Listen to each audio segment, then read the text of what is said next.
Hello. You've probably already listened to the tutorial for the Achieve Wellness Living app, and this is the tutorial for the fitness app or the Maeve40 Fitness Custom Training app. Welcome. This is where you're going to spend most of your time to get all of the information that's gathered here within your dashboard.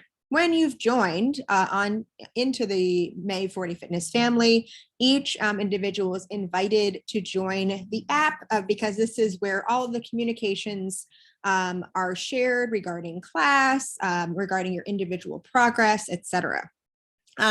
So here, and as many of you have gone through your onboarding, this is where your nutrition goal will be posted. This was where this area right here is where any upcoming activities or training workouts will be posted for you. And this is where you would actually go ahead and click on that when you're done with it and indicate that you are done. Here under goals and habits, this is where goals and habits are formed. I create your particular nutrition goal, if that's what we're tracking at the time. And any other habits that seem to be important or that you need to work on at the time. This can be about sleep. This can be about mindfulness. This can be about active living. So for many of you, I've programmed some of these nudges so that you have them daily to get your movement up, to get your mindfulness on, and to get your sleep in a better situation, really, especially as it relates to having a great bedtime routine. Under calendar, this is where this is going to be super important to check daily for sure.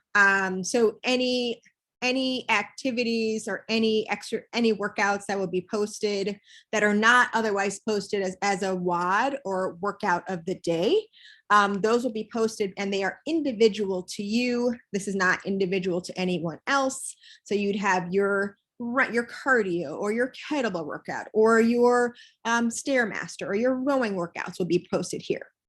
The other thing, and once each one of those workouts are complete, when you're done, you can go ahead and complete the stats, complete how much time you completed. Obviously, when I've set these up, the running workout will be for 30 minutes or for 3 miles or for 5 miles or whatever the case is. And you'll indicate that it was completed at that prescribed distance or speed or what have you.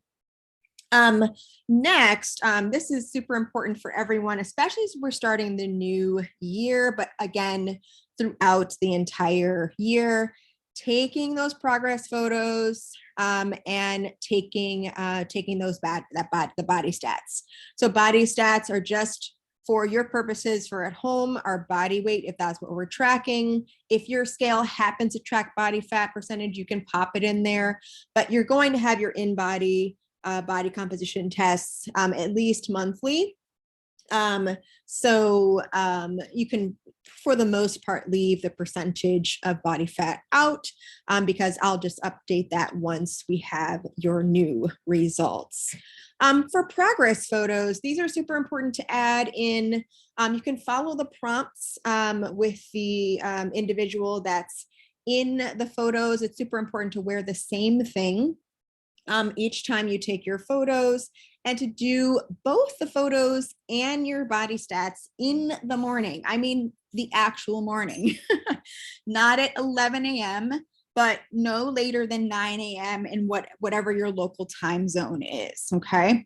Super important. If you miss that time, you need to wait till the next day. If you miss 2 days, you need to wait until the next weekend, okay? So this is super important to get your weight and your progress photos in on time, right?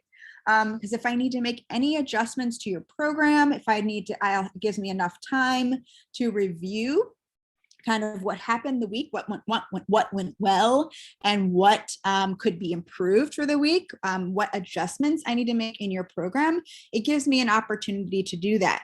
When your information comes in late, right, it does not give me enough time to do that. At least not on time and not in a timely manner to make those adjustments so you can start making them that Monday, right, of the next week. So that's that for the calendar. For progress here. So progress, all of the biometric information, if we're tracking it over time, photos, they'll all show up here. You can compare week 1 to week 4, week 1 to week 8. And it's a super powerful tool if you're using that. Other biometrics like body weight, I have to put on for 2 years here, because sometimes I use this for myself and sometimes I don't, but you'll be able to see an increase or decrease on there, might be some variation that goes on there, but it just helps seeing that graphical, that visual of everything that's going on. Going back to the meal plan, again, if you have a meal plan that has been created for you, that will be attached here as a PDF. You can totally print it. You can just access it here via the app, but it will be there for you at all times. Perfect. Awesome. And then the final, probably most active tool that you'll use are your messages, right? So if you've put your birthday in correctly, you will receive a birthday message. Yay, happy birthday.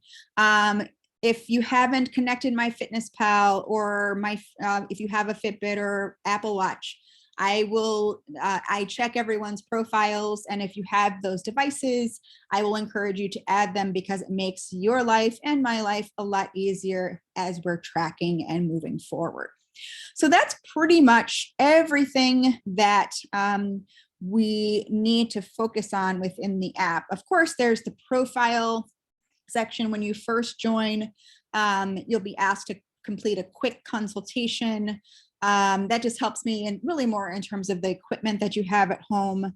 And then here again, I see when the last time is that you signed in, and that sort of thing, which helps me get you back on track, or to help you progress a little bit further if you're totally on track and crushing it, which I know many of you do each week, month in and month out.